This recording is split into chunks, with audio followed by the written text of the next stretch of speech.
Assalamualaikum warahmatullahi wabarakatuh.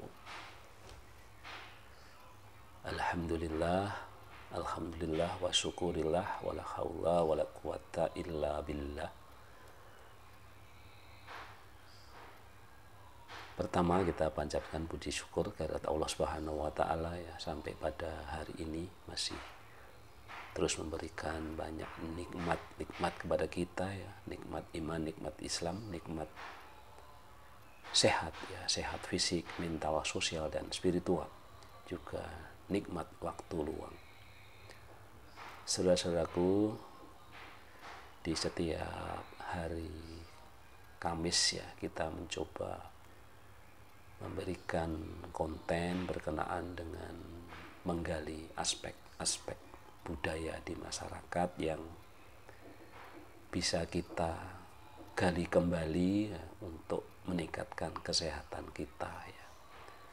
Jadi banyak tradisi-tradisi kuno, tradisi-tradisi orang zaman dahulu yang sesungguhnya sangat menyehatkan dalam konteks kekinian, menyehatkan lingkungan kita, menyehatkan badan kita ya, dan menyehatkan juga pikiran-pikiran kita ya. Orang-orang zaman dahulu, baik itu nenek atau kakek moyang kita ya, sebagian besar walaupun umur sudah tua tetapi tenaga dan kesehatan tetap terjaga dengan baik. Bahkan ada yang berumur lebih dari 100 tahun ya. Tentunya ini menjadi pertanyaan sebagian orang, mengapa hal demikian bisa terjadi? Sedangkan pada zaman ini umur 50 tahun saja sudah banyak fisiknya yang lemah, bahkan seringkali sudah berpenyakitan. Dari berbagai sumber ada beberapa hal dari tradisi nenek moyang kita ini yang terbukti ampuh dan baik dilakukan, yang berpengaruh pada kesehatan kita ya. Salah satunya adalah dari faktor makanan ya. Ini selalu kita ulang-ulang ya, karena ada satu hal bahwa kesehatan kita itu ditentukan apa yang masuk di tubuh kita ya. Jadi apa saja yang masuk di tubuh kita maka akan menentukan kesehatan kita ya. Di samping zatnya tetapi juga caranya ya. Cara makan itu pun juga bisa menentukan kesehatan kita. Kemudian juga cara mengolah makanannya ya. Tentu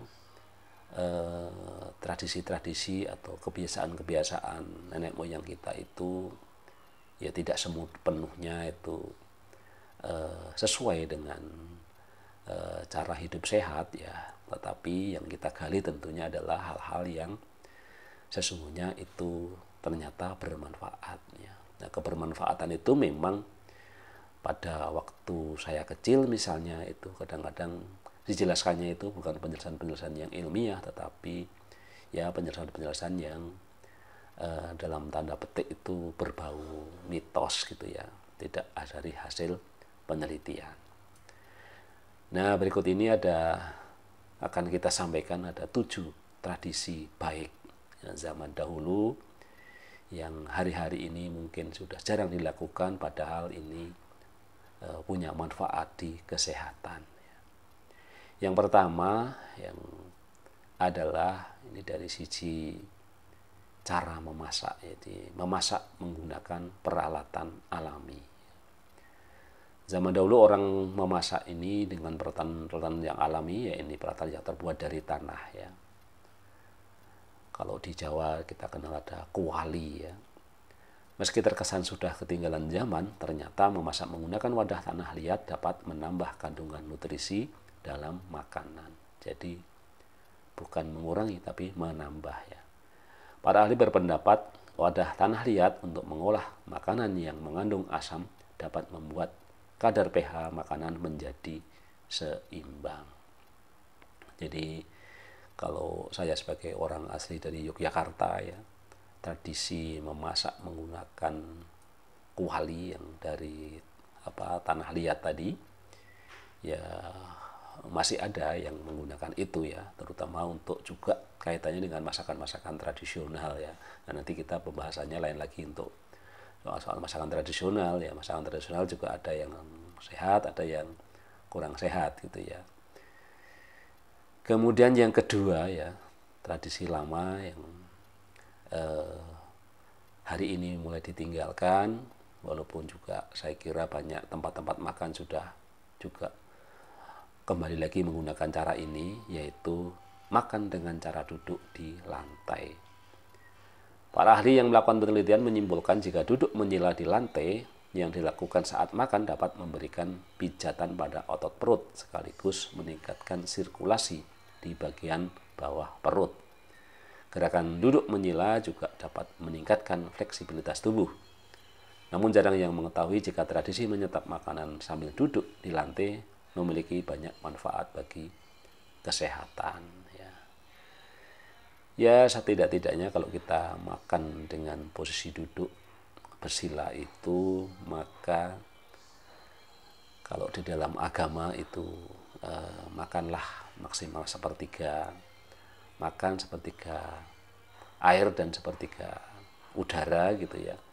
Dengan posisi duduk maka kita akan terhindar dari makan yang terlalu banyak ya. Beda dengan posisi duduk di kursi misalnya, apalagi kursinya malah kursi nyantai ya, kursi rebahan, wah ini berapapun bisa masuk kan gitu ya.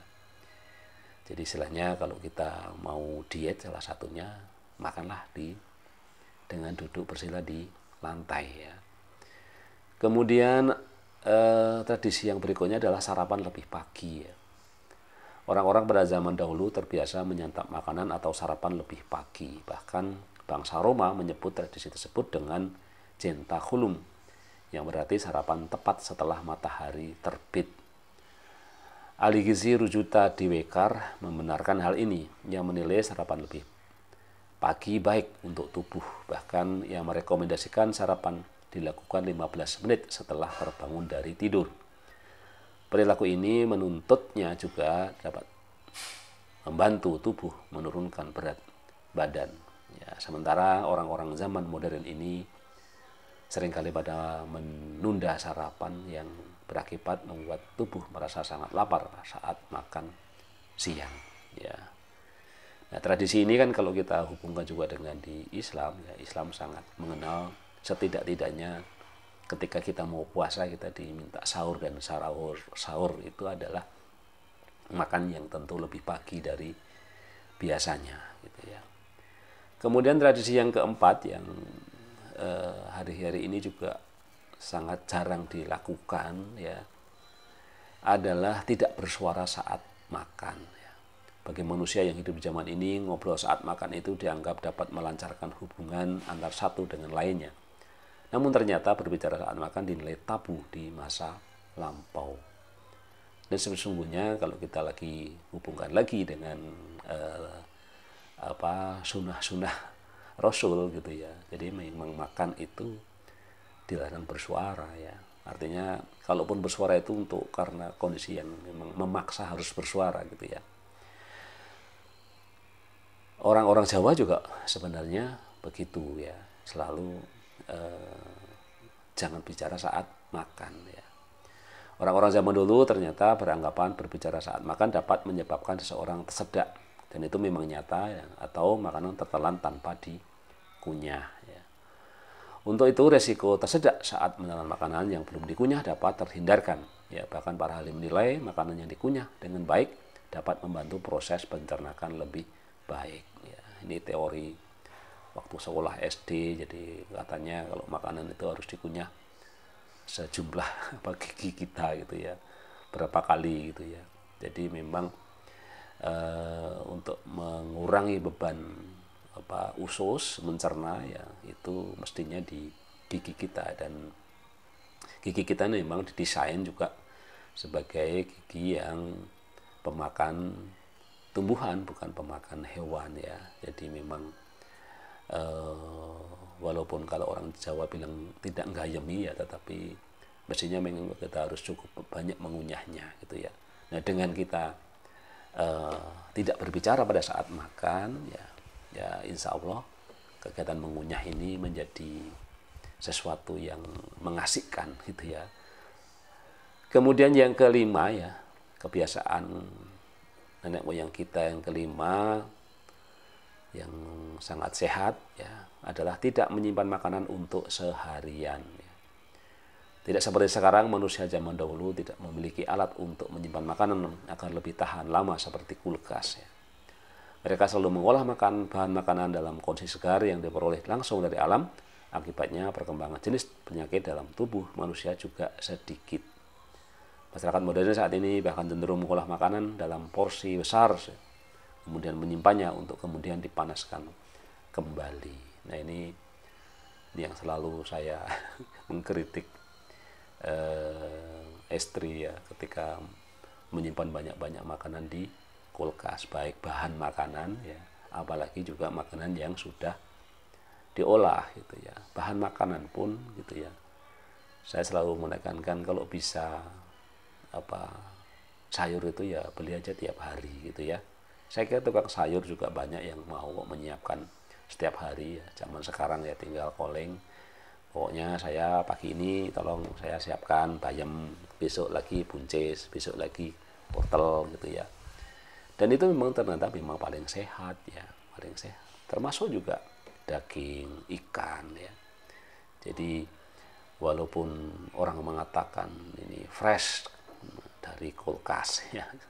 Bahkan orang mengatakan nanti ada ikan, kalau ikan laut itu sudah mati berkali-kali katanya. Matinya berkali-kali ya karena keluarin begitu tangkap masukin di es ya.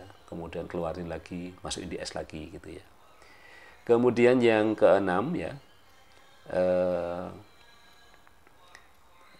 tradisi nenek moyang kita tentang yang ternyata bernilai kesehatan adalah makan malam lebih cepat ya. Jadi dalam tradisi masyarakat Romawi kuno, makan malam dikenal dengan istilah cena ya. Cena dilakukan ketika matahari mulai terbenam. Para ahli gizi merekomendasikan makan malam lebih cepat sebelum pukul 19 ya. Alasannya semakin cepat makan malam disantap maka akan semakin banyak waktu yang dimiliki tubuh untuk mencerna makanan sebelum tidur. Jadi jangan menunda makan malam ya. Itu anjuran masyarakat kuno ya.